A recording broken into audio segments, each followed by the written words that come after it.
আসসালামু আলাইকুম রহমতুল্লাহ বারাকাত। আজকে আমি দেখাবো আমার বাসার সামনের এরিয়াটা একটু বের হচ্ছি একটা কাজে, কিন্তু দেখুন কি সুন্দর লাগছে। মানে যেদিকেই তাকাই প্রতিটা গাছে যেই ফুলগুলো, বিভিন্ন রকম ফুলের গাছ, এবং প্রতিটা গাছের হলো যে বিভিন্ন রকম কালার ফুল, এবং এত সুন্দর লাগছে যা বলার বাহিরে।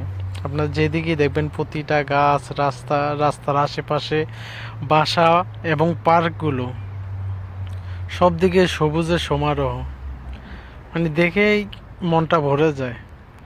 কিন্তু আমাদের দেশে হলো যে সত্যি যদি এরকম হতো, সব দিকে যদি এরকম ফুলের গাছগুলো লাগানো হতো, বিভিন্ন বসন্তের সব সময় এরকম গাছগুলো ফুল থাকতো, তাহলে কতই না সুন্দর লাগতো। আপনারা দেখুন কত সুন্দর লাগছে। শত ব্যস্ততার মাঝেও যখন আপনি বাসা থেকে বের হবেন এবং এরকম একটি পরিবেশ দেখবেন, অবশ্যই আপনার মন জুড়িয়ে যাবে।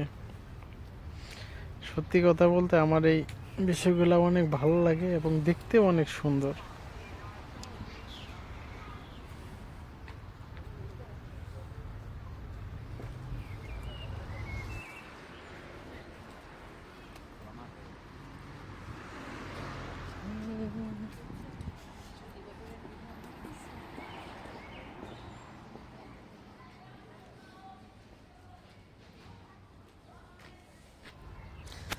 এক কথায় দেখুন, আপনার হলো যে প্রতিটা বাসা এবং আমাদের যে বিল্ডিং, এই বিল্ডিংয়ের সামনেও দেখুন, প্রতিটা বাসার সামনে যে এই রাস্তা, সরকারি জায়গাগুলো, এবং সরকারিভাবেই এগুলাকে পরিচর্যা করা হয়, নিয়মিত এগুলা তদারকি করা হয়।